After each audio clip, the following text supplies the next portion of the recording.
The top stories tonight in Y News. The Philippines is winning its battle against the novel coronavirus according to Malacanang. Cebu City, the new epicenter of coronavirus disease in the Philippines.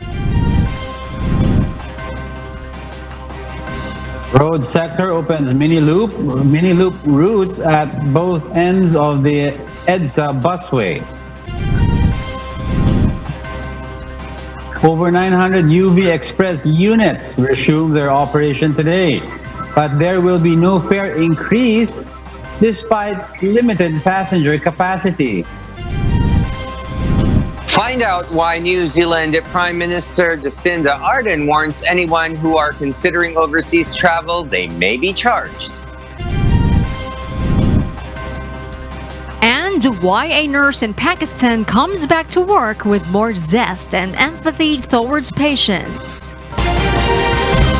Good evening, Philippines and the world. Today is Monday, June 29, 2020. I am Jorlene Delgado. Join us in the next hour as we deliver today's top stories around the globe. I'm Angelo Castro III. Are also seen in 1,935 satellite monitoring centers nationwide and via live streaming worldwide through the UNTV News and Rescue social media accounts and our website, untvweb.com. I am William Theo.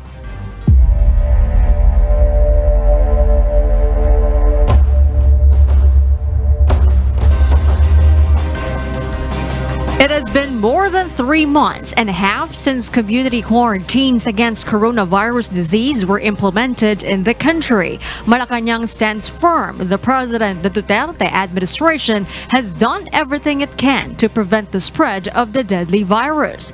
Experts had predicted that if quarantine restrictions were not implemented, around 3.6 million Filipinos might have been infected. Malacanang insists the Philippines is winning its battle against COVID-19. Our palace correspondent Rosa Licos details why. In terms of positivity rate, in terms of case doubling rate, in case of mortality rate, we are winning po. As in fact, we defied what was predicted by the UP study. No? We have limited the cases to 35,000 instead of what could have been at least 3 million cases. For Malacanang, the Philippines is winning its battle against coronavirus disease. This is also the palace's response to the opposition's criticisms against the government's COVID-19 response, particularly Vice President Leni Robredo. The palace also disagrees with the data from the World Health Organization indicating that the rise of COVID-19 cases in the Philippines is the fastest in the Western Pacific region. According to Secretary Roque, the Philippines should not be compared with other countries in the region with much lower population. If compared with other countries in the region, the Philippines has lower rate of COVID-19 cases per 1 million population. Nothing to be ashamed of. In terms of density, we are not number one in Western Pacific, pero sa akin hindi naman po ito contest. Secretary Roque also reiterated that in terms of opening up the economy, what the government is after is balance between the people's health and their livelihood. Palagi po natin binabalanse yung kalusugan sa karapatan na magkaroon naman ng hanap buhay. Ang tinitignan po natin, case doubling rate, critical care capacity, kung hindi natin mapigil yung pagdami ng numero, siguraduhin lang natin na meron tayong sapat na kakayahan para bigyan ng assistance yung mga magkakasakit, lalo na yung magiging critical. Rosa Licos, UNTV, News and Rescue. We serve the people, we give glory to God. Meanwhile, the Philippine National Police is determined to play its part in the battle against COVID-19 in the Queen City of the South. The PNP chief warns quarantine violators arrested. Our police correspondent Leah Ilagan tells us why. PNP Chief Police General Archie Gamboa orders his men in Cebu City to arrest all quarantine violators. General Gamboa explains that strict implementation of health protocols in Cebu is necessary due to the shooting up of COVID-19 cases in the city. Yes, yan naman yung guidance natin doon sa Cebu, no? Kasi nga it is a requirement talaga dahil sobrang lobo ng kanilang infection doon. That's why kung pwede wala nang warning, diretso na. Chief PNP adds they have sent additional troops to Cebu City to implement enhanced community quarantine rules.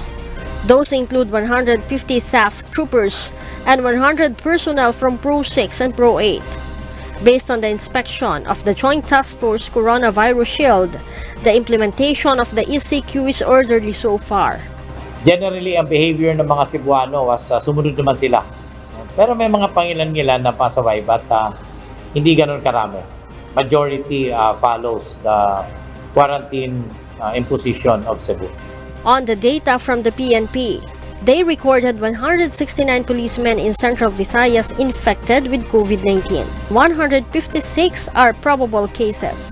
PNP as a whole has recorded 671 confirmed cases. 342 of the said numbers are already recovered. 211 of them are now fit to work. 131 are still awaiting the completion of their 14-day quarantine period.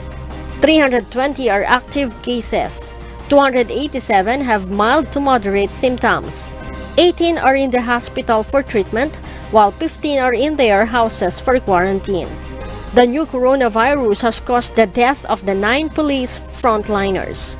Leia Ilagan, UNTV, News and Rescue. We serve the people, we give glory to God. Cebu City now has more than 3,500 coronavirus disease cases. Now it is the country's new epicenter of the disease according to the National Task Force against COVID-19. Rosalie Cos is back to tell us why.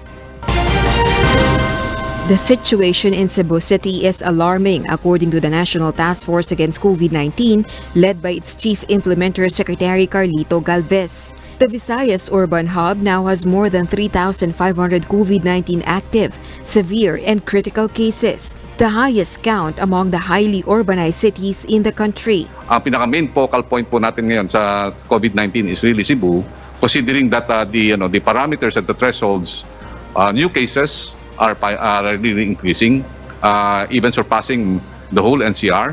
And then also yung case of death, mataas din po. And then yung tinatawag po nating recoveries ay hindi po ganung malakas din po yung recovery nila, but considering that kanilang level 3 hospitals are very limited. Secretary Galvez adds enhanced community quarantine protocols had not been properly implemented in Cebu City before. For now, strict quarantine measures must be sustained to improve the situation. This is through the concerted efforts of the national and local governments, the Armed Forces of the Philippines, and the Philippine National Police. Nakikita namin talaga kailangan pa ng stringent restrictions. Kasi na-find out namin na yung nung nag-ECQ sila, hindi to properly implemented. That's why General Anyo was prompted to deploy more SAP forces there in Cebu City. 19 barangays in Cebu City are now under enhanced coronavirus lockdown. Rosalie Cos, UNTV News and Rescue. We serve the people, we give glory to God. President Rodrigo Duterte is expected to announce new community quarantine classifications for July tomorrow, according to Malacanang. The prevailing quarantine measures in the country will expire tomorrow night. Local governments have been given the opportunity to appeal for the risk classifications for COVID-19 based on the recommendations of the Interagency Task Force. President Duterte will decide whether to approve those appeals or not. Cebu City does not lack in doctors, but 15 doctors from Luzon begin to serve in the Queen City of the South, the new epicenter of coronavirus disease 2019 in the country. Aiko Miguel explains why. 15 doctors to the barrio start their duty in Cebu City after being sent by the Department of Health to help the city fight the deadly and unseen virus. According to Dr. Jean Loreche, spokesperson DOH Region 7, there is thorough training and rightful compensation for healthcare providers who will be deployed in Cebu City. Na meron po kaming augmentation of the doctors also to be deployed to these private hospitals. Right now, we have in our list 6 doctors to the barrios. 2 po ang deputized physicians natin, making it 8. And then meron po tayong from the AFP na 7 po na mga doctors na ipapadala po nila from Luzon to be able to augment the manpower here in Cebu City. Dr. Loreche clarified this after some volunteer doctors in Western and Central Visayas expressed their disagreement with a DOH order for them to be transferred to private hospitals in Cebu City due to the increasing number of COVID-19 patients. But Dr. Loreche insists the local health system can still handle the shooting up of COVID-19 cases. More than 70% of the beds in the city's private hospitals are occupied, but there's still enough space in the critical care facility in Vicente Soto Memorial Medical Center in Cebu, which serves as a COVID-19 facility. Medyo malaki pa po yung ating puwang para sa ating mga pasyente. As of yesterday, yun pong ating utilization ng ating mga private hospitals ay umabot naman na po sa 76%. No? So yan po yung ating current na data. Dr. Loreche added the increasing number of cases in Cebu is due to the categorized testing of the 45,000 residents in Cebu last May. So heto pong mga numero na nakikita po natin ngayon dito po sa Cebu City. Ito lang po ay a reflection of that seroprevalence data na ginawa namin. Pangalawa po nun, kaakibat po nun, hinanda naman po yung mga isolation centers. Aiko Miguel, UNTV News and Rescue. We serve the people, we give glory to God. The Bureau of Jail Management and Penology, or BJMP, in Davao Region records its first case of new coronavirus infection. The case is the fifth COVID-19 patient in Mati City, a member of the Lupon District Jail personnel. The patient underwent a swab test last June 18. Investigation is underway to determine if there had been a breach of COVID-19 protocols that led to contracting the disease. To prevent the spread of the virus, Lupon District Jail in Davao Oriental has suspended the shifting of personnel schedules. The patient is asymptomatic and recovering in an isolation facility. St. Paul's Hospital in Iloilo City is now on lockdown as 6 of its doctors became COVID-19 positive after undergoing RT-PCR tests. The doctors are asymptomatic and had no travel history in places with COVID-19 cases. Hospital admission is on hold, and all hospital personnel are now under strict quarantine inside the health facility. Hospital authorities are implementing safety protocols and plus contact tracing to ensure the public safety. Nationwide, the new coronavirus has infected 3,360 healthcare workers in the country and caused the death of 33 of them, based on the Department of Health's recent report. Meanwhile, DFA Philippines reports 34 new confirmed cases from Asia and the Pacific, Europe, and the Middle East. The total confirmed COVID-19 cases among Filipinos abroad has reached 8,467. More than 2,800 are undergoing treatment. A total of more than 5,000 have recovered. But death toll is now at 547 in 59 countries and regions with Filipino coronavirus cases. In the Middle East, 10 more Filipinos recovered from the disease, but 9 new deaths were also recorded in the Middle East.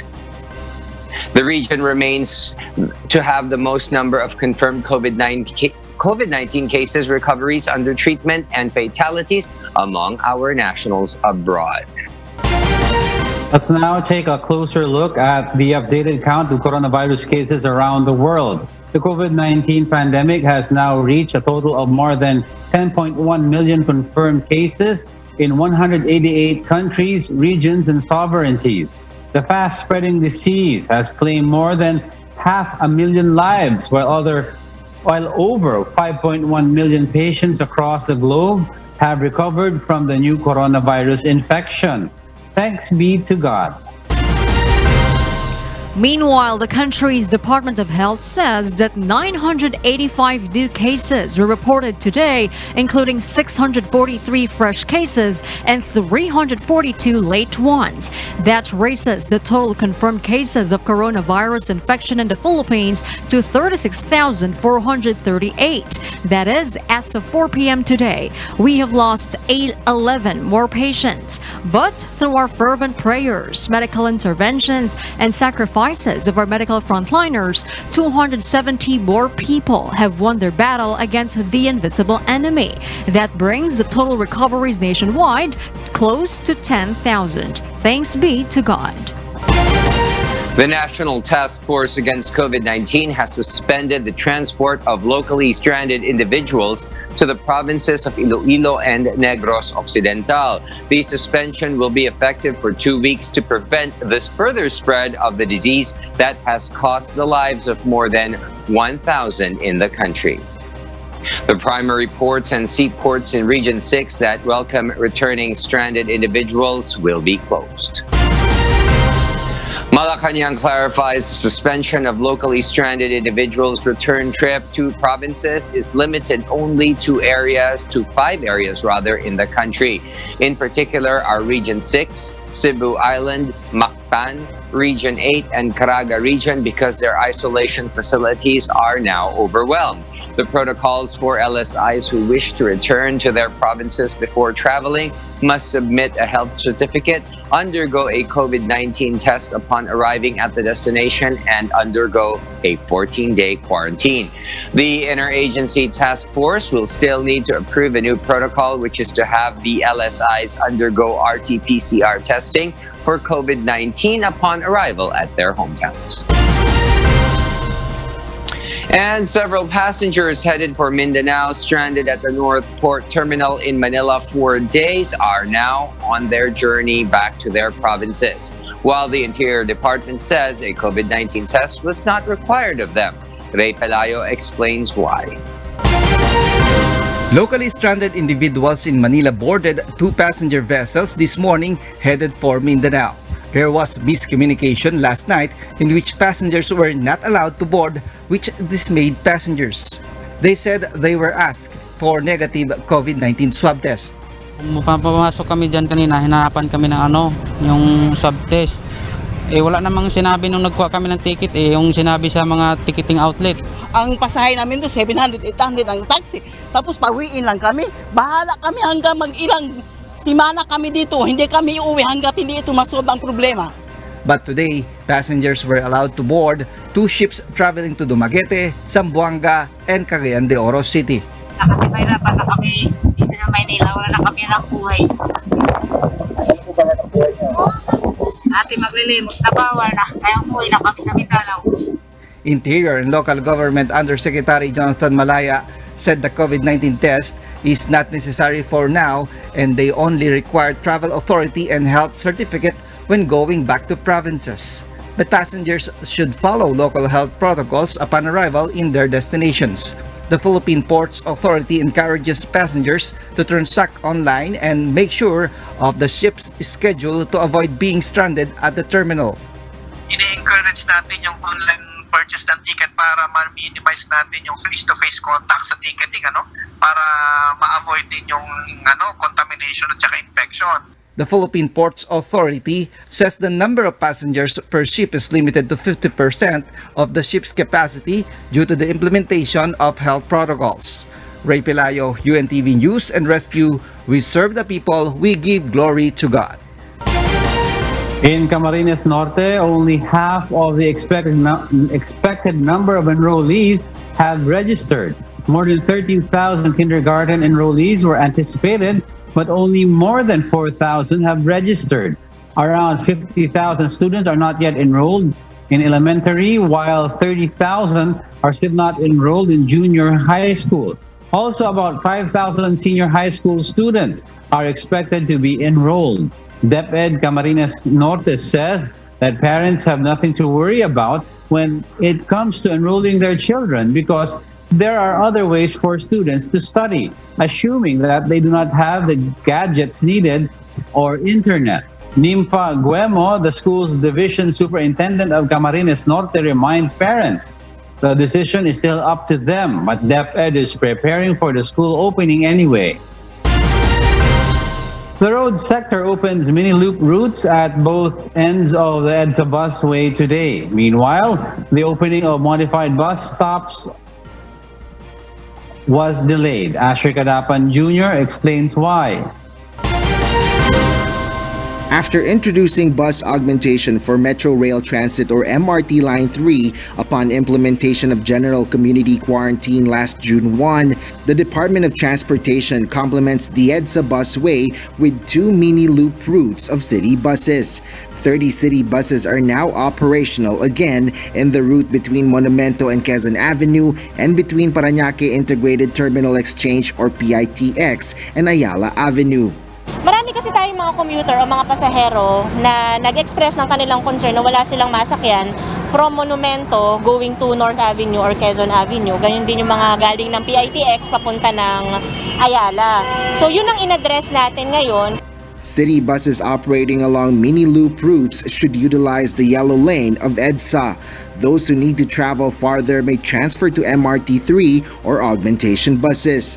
But augmentation buses still use only 4 bus stops, particularly at the MRT stations in North Avenue, Quezon Avenue, Ayala, and Taft Avenue. This is due to the delays in the construction of the 16 modified bus stops on the center island of EDSA. Wala pa lahat concrete barriers yan. Yung iba ho, plastic barriers. Kailangan po nating mailagay yung mga concrete barriers. Ang target po, first week of July, may darating pong 1,000 barrier. I-install po natin yon sa mga stations na tapos na. Kung ano po yung matapos, pagkatapos po ng installation ng concrete barriers, the day after, pwede na pong gamitin. Once the modified bus stops become operational, about 500 designated city buses will apply for the full operation of the EDSA busway. Asher Kadapan Jr., UNTV News and Rescue. We serve the people, we give glory to God. Jago William, we are on board the UNTV radio mobile booth and we are here in Commonwealth Avenue in Batasan Hills, Quezon City. Let's take a look at the situation on the road. So far, Jago William, here in our area, we have a light to moderate traffic flow for motorists going to Fairview, plying this particular section of Commonwealth Avenue. Meanwhile, we are also expecting a light traffic on the other side of the road going to Elliptical Road to EDSA Quezon Avenue. And for our weather update. The easterlies are affecting parts of the country. State Weather Bureau Pag-asa says the weather condition is affecting the eastern sections of Visayas and Mindanao. Meanwhile, Metro Manila and the rest of the country may experience partly cloudy to cloudy skies with isolated rain showers due to the easterlies or localized thunderstorms. Pag-asa adds possible flash floods or landslides may occur during severe thunderstorms. After 3 months of stoppage of operations, UV Express is now back on the road. The Land Transportation Franchising and Regulatory Board, or LTFRB, has allowed 980 units to ply 47 routes in Metro Manila to nearby provinces. These include the routes in Maykawayan, Obando, and Marilao, Bulacan to Quezon City and Molino, Cavite, going to Ayala and Alabang. Also included are Pasita and Balibago, Laguna to Alabang routes, and routes from and going to Antipolo, Taytay, Masinag, San Mateo, and Binangonan in Rizal going to Ayala and EDSA. Earlier today, Jago William, we visited various terminals at Metro Manila to check the situation, and noticeably, there were a few UV Express units today. At past 7 in the morning, Rodel Gutierrez was the only UV Express driver we saw at the SM North EDSA terminal. He said he really needs to go back to work for his family despite the ongoing threat of COVID-19. Masaya na takot. Siyempre may kumakalat na virus. Malaki diferensya. Baka ngayon saktong-sakto lang sa pagkain, bigas, ganyan. Di katulad ng dating biyahe namin. At EDSA Starmall Terminal, passengers waited for hours hoping to get a ride in one of the few UV Express units plying the Cardona and Binangonan route. The terminal dispatcher said they expected around 10 to 15 UV Express units to service passengers today, but only 3 units came. One of the passengers who waited is third-year college student Roxanne, who is willing to adjust to the new normal. Okay na din po kasi po mas safe po yun kesa po yung ibabalik po yung sa dati na dikit-dikit po Parang mas mabilis po magkakaroon ng physical contact kapag po ganun. While 44-year-old Orlando Rodriguez, a driver for 17 years, is hoping that the government will consider review their fare matrix system and a possible fare increase. Dumadaan kami ng NLEX po, nagtotolpi kami, kaya halos wala rin hong natitira. Parang napakahirap pong makasurvive sa ganyan kasi una-una po ngayon napakataas ng diesel. Sana po pag-aralan po yung aming mga taripa. Parang bayanihan na lang itong ginagawa namin. May masakyan lang po yung mga kababayan natin. However, the LTFRB says no fare increase will be implemented in all public utility vehicles. The board adds those who will not comply with the guidelines may face fines and/or suspension or cancellation of franchise. Meanwhile, the LTFRB reiterates there will be no fare increase despite calls for various groups. LTFRB Chief Attorney Martin Delgar III explains the principal stakeholder in the transport sector are the millions of passengers. A fare increase will be an additional burden to commuters amid the coronavirus crisis, Attorney Delgar adds. We have been saying that we will not increase any fare of whatever modes, whether it be bus, UV, PUJ, even taxi and TNBS. Now, to help public utility drivers and operators, the government has come up with a subsidy program on their fuel expenses. There has already been a program for fuel subsidy for buses and PUJ as well as UV Express. It's already being worked out now. Hopefully, it will be rolled out anytime soon. As for the operation of traditional jeepneys, LTFRB Chairman Delga said they are expecting to come up with a final memorandum circular tomorrow or Wednesday at the latest. What's clear is that roadworthy traditional jeepneys will be allowed back on the roads within this week. Joanano tells us why. The finalization of the routes to be open for roadworthy traditional jeepneys is underway. The LTFRB did not further disclose as to how many units will be allowed to resume their operations, but says that they are considering to open more than 30 routes. Binubuo pa po natin yung listahan ng mga rota ng traditional na jeepney, But we're looking at Thursday or Friday na ma-deploy na yung mga traditional jeepneys on the routes that will be identified. Traditional jeepneys will be required to secure a special permit and to pass an emission and roadworthiness test before they could get back on the roads. The same procedure with other modes of public transport. Meanwhile, the Transportation Department reiterates the government is not taking advantage of the pandemic in order for its PUV modernization program to proceed. The DOTR explains the program was rolled out 3 years ago and the agency is just complying with the project's original timeline. Binagyan po natin ng 3 years na transition period yung ating mga PUVs para po mag-consolidate at para po makapag-acquire ng mga modern na PUVs. Kung susundin nga po natin yung original na memorandum, ay dapat po June 2020 yung deadline for the consolidation. Kaya lang po, in consideration of the situation that we are in now, in-extend po natin yan hanggang December 2020. But some transport groups are not convinced with this argument. Hindi kami lumalaban sa inyo. Hinihiling lang kami na isang bagay. Nahirap na ang mga super. Na ayaw nyo tulungan. Nilalabanan nyo kami. Yan ang katotohanan. Bakit nyo ba tinupustro sa amin ng matapataas na mahalaga ng sasakyan? Na alam nyo hindi namin kaya. Malinaw yan. Anti-poor. Dahil mapatayin mo yung mga driver ng mga jeep na transitional, nagpapalimos na. Ngayon, pag nagpalimos sa kalsada, sasabihin mo, hulihin mo. Ang pag-usapan natin dito, yung hindi na kami hingi ng tulong sa gobyerno ng mga ayuda, ang hinahabol lamang namin dito, pag humawak kami ng manibela, pagdating ng hapon, may pambili kami ng bigas at may mapapakain kami sa pamilya namin. The DOTR is firm in its position that it is after the change in public transportation system which drivers, operators, and commuters will all benefit from. Joanano, UNTV News and Rescue. We serve the people, we give glory to God. The Foreign Affairs Department welcomed home today 223 overseas Filipinos from Hong Kong and France. They arrived on two separate flights at the NAIA 1. This is through the continuing all of government repatriation efforts in the country.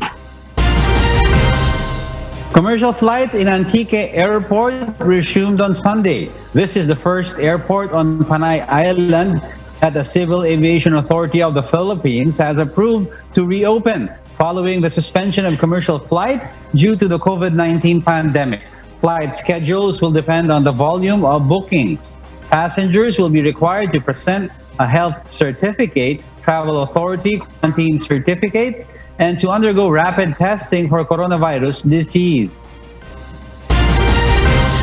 The country's Department of Foreign Affairs has updated its travel bans and restrictions to and from their countries. This includes new updates from more than 10 countries across the Americas, Asia and the Pacific, Europe, Middle East, and Africa. For instance, Filipinos may leave for Mexico, and Filipinos working and living in Mexico may fly back home to the Philippines, while traveling to South Korea from the Philippines is a go, and Filipinos working and living in South Korea may fly out.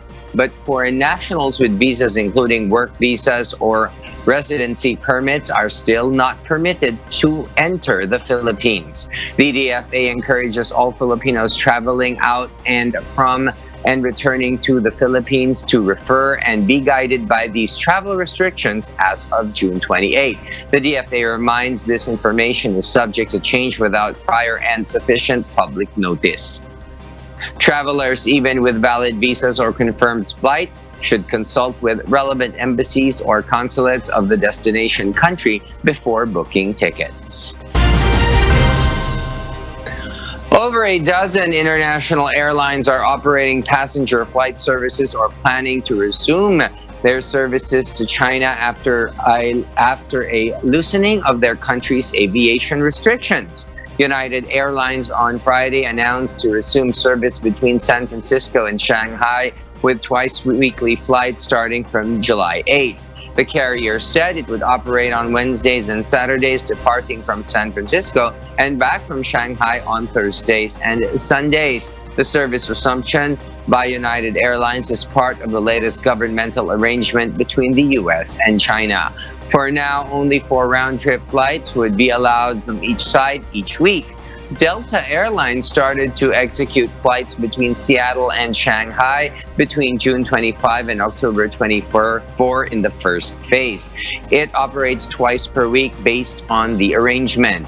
Lufthansa German Airlines restarted its round-trip passenger flights between Frankfurt and Shanghai on June 24. These are the first scheduled Lufthansa flight to the Chinese mainland since the end of January. Some airlines from France, New Zealand, and the United Kingdom are also ready for services. A bill seeking to provide a monthly internet allowance to public school teachers was filed in the lower house of Congress. Vincent Arboleda will tell us why. These are Davao de Oro teachers trying to get good internet signal to attend the webinar organized by the Department of Education. Almost the same scenario happened in a public school in Surigao del Sur. Talagang additional expenses talaga. Kasi dati wala naman yan. Parang pahirap ata ng pahirap. Pero wala kaming magawa kasi we have to do that training. Kailangan namin yan. Balbuena said some teachers even go to their school for Wi-Fi connection to attend the webinars. Angelo, a public school teacher, spends at least 200 pesos a week for prepaid load just to attend webinars and submit paperworks.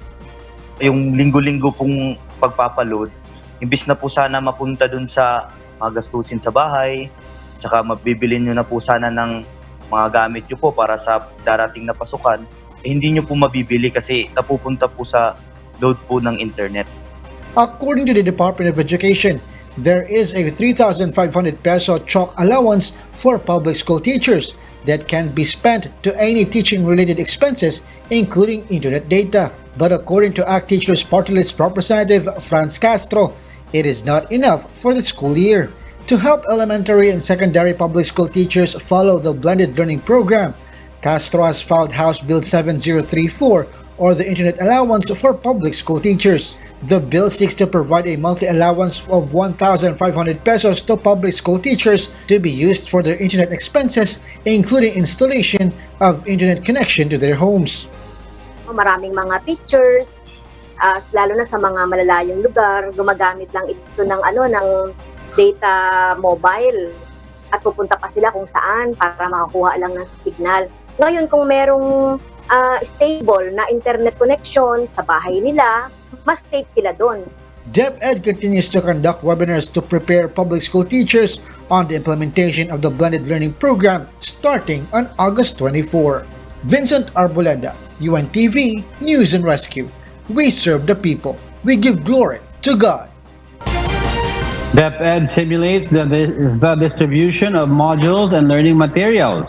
Dante Amento tells us why.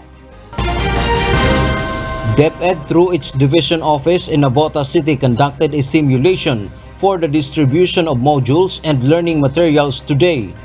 Those learning materials will be used for distance learning classes under the blended system of providing education in the incoming school year.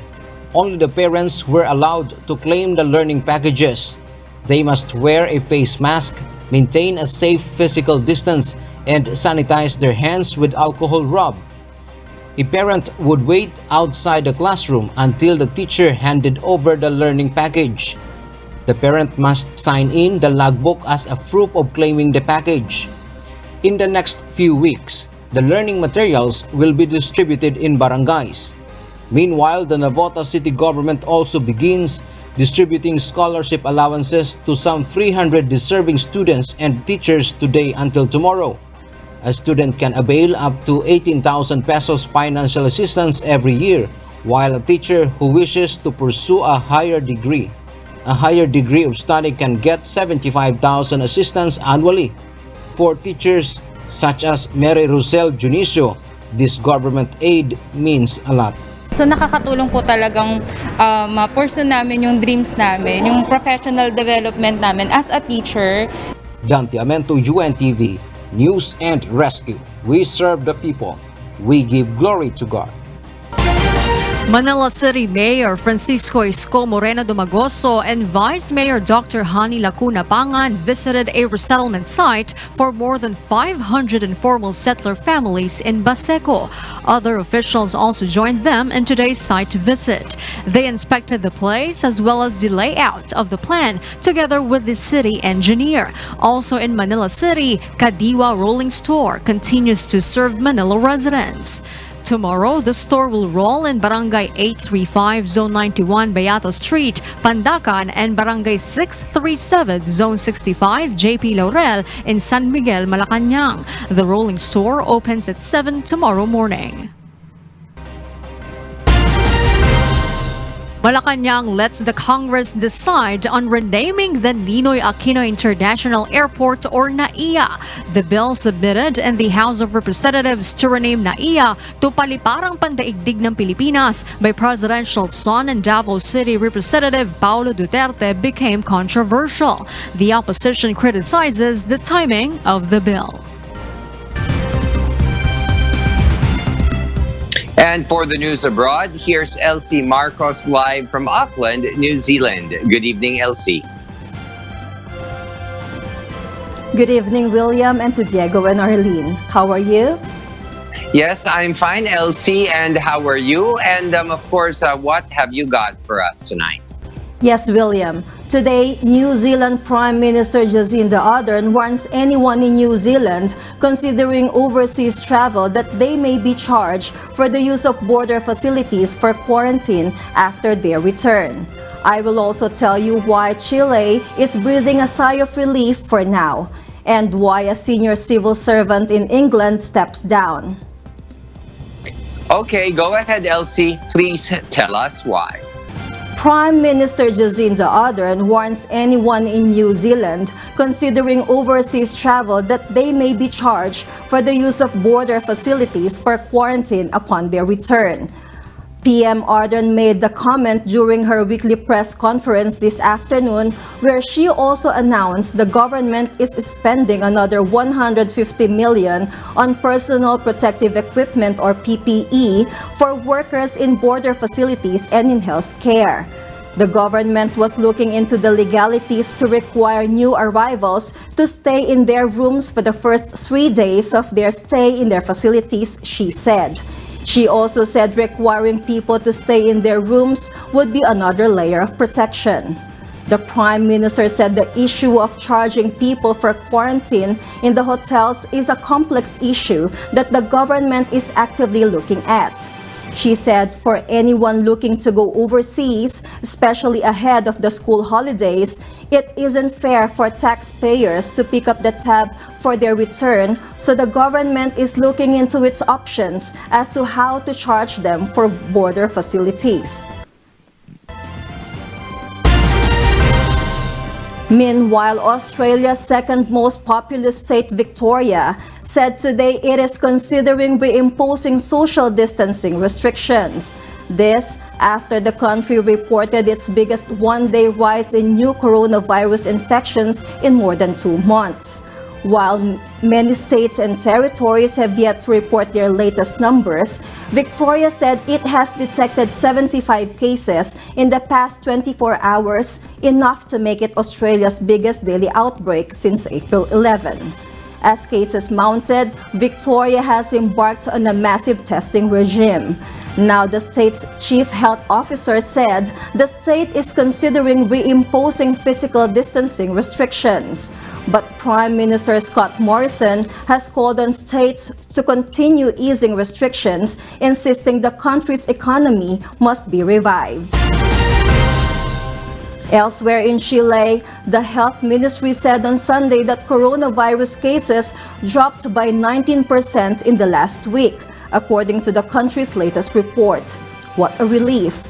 Lockdown restrictions have become stricter in Chile again after a partial reopening appeared to have led to an explosion in cases. Chile has so far reported more than 5,000 deaths and over 263,000 cases. Residents in capital Santiago are unable to move freely unless they present papers authorizing their movements. Now let's take a closer look at the updated count of COVID-19 cases in the countries worst hit by the pandemic. The United States of America now has more than 2.5 million confirmed cases, with over 685,000 recoveries. Meanwhile, Brazil, with the second highest count of COVID-19 cases, reported more than 30,000 cases on Sunday. In the last 24 hours, 552 daily deaths from COVID-19 were reported, raising the death toll to 57,622, the Brazilian Health Ministry said in its daily report. Elsewhere in India, number 4 in this tally, the single-day cases close to 20,000. Now the total exceeds 540,000. 410 new deaths were reported during the past 24 hours across the country. This is the biggest single-day spike in terms of new COVID-19 cases in the country so far. According to ministry officials, so far 309,713 people have been discharged from hospital after showing improvement. In other news, rescue work is continuing after heavy rain has caused widespread flooding across many rural parts of central China's Hubei province since Saturday, with local residents in one town left trapped after major roads were all cut off. Flood water as deep as 1.5 meters submerged nearly 2 kilometers of the main road through the Zhuanghe township in Zhongzhang City, trapped some residents living on higher floors. Local authorities organized an emergency response operation to reach those in need of assistance and ensured trapped residents had a supply of food and drinking water. The torrential rains, which inundated Zhuangzhang City from Saturday to Sunday morning, saw a total of over 301 millimeters of accumulated rainfall in the space of 20 hours. Authorities estimate that about 22,000 people and over 2,700 hectares farmland have been impacted by the destructive rains. And in the UK, Britain's most senior civil servant stepped down on Sunday. This comes after reports of clashes with Prime Minister Boris Johnson's top political advisor, part of what is expected to be a wider shake of officials at the heart of power. Mark Sedwill, a career diplomat, was appointed cabinet secretary and national security advisor by Johnson's predecessor, Theresa May. In a letter to Johnson released on Sunday, Sedwill wrote that having stayed on for the acute phase of the coronavirus crisis, he was now leaving as the government's focus is now shifting to domestic and global recovery and renewal. The Office of the Prime Minister released a letter in which he thanked Sedwill for his outstanding service and asked him to lead a new G7 panel on global economic security as Britain assumes the presidency of the rich nations group. David Frost, Britain's chief negotiator with the European Union, will replace Sedwill as National Security Advisor, and there will be a competition to appoint a new cabinet secretary and head of the civil service. And those are the reasons behind the news here in New Zealand and in other parts of the globe. Back to you, William. Yes, thank you very much, Elsie, and stay safe in New Zealand. Pipistrel's Velis Electro was awarded certification by the European Union Aviation Safety Agency for its two-seat fully electric aircraft on June 10. It is the world's first fully electric, battery-powered aircraft to secure the certificate and also an important step the aviation industry has made for the emission-free aviation. The light two-seat aircraft was made in Slovenia by Pipistrel with a cruising speed of 171 kilometers per hour and a maximum speed of 181 kilometers per hour. It does not produce noise or exhaust during the flight, but the battery only keeps it in the air for about an hour. According to Tyne Tomazic, Director of Research and Development of Pipistrel, such a battery-powered aircraft will be the best option for commuting around the city in the future. A Pakistani nurse who had previously tested positive for the new coronavirus disease has come back to work with more zeal and empathy towards patients. Nina Armilio has the story why. It's not just her experience as a nurse that puts her in good stead with the patients, but the fact that she herself had caught the virus and recovered from it. Pakistani nurse Unzala Erum has been with Indus Hospital in Karachi for the last 3 years. She began working in the coronavirus ward after hospital officials started the facility following the first case to emerge in Karachi in February. Despite strict precautions and protective gear, Unzala caught a fever and cough earlier this year.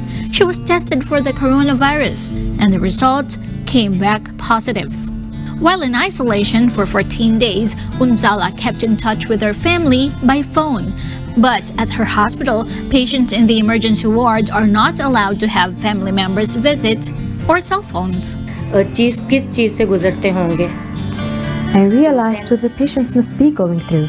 Then I decided and I promised to myself that whenever I rejoin my work, I will focus more on how patients can contact their family in any way, or even I can convey their messages to their families. Although recovered, she remains fearful of potentially passing on the virus to her family members due to her job. The biggest fear is that I might infect my father, who is living with me and is elderly, above 50 years of age. He is someone who falls into the high-risk category. Saima Salman, a consultant doctor at the private hospital's emergency department, said their healthcare providers who have had COVID-19 and survived came back with extra zeal to treat patients. The total number of cases in Pakistan reached close to 200,000, with a death toll at 4,000 plus. Nina Armilio, UNTV News and Rescue. We serve the people. We give glory to God. And those are the reasons behind the news, June 29, 2020. I am Harleen Delgado. We serve the people. We give glory to God. Reasons we deliver to you as they unfold. I'm Angelo Castro III. And I'm William Theo. Because we need to know, we will always ask why. Have a great evening, everyone.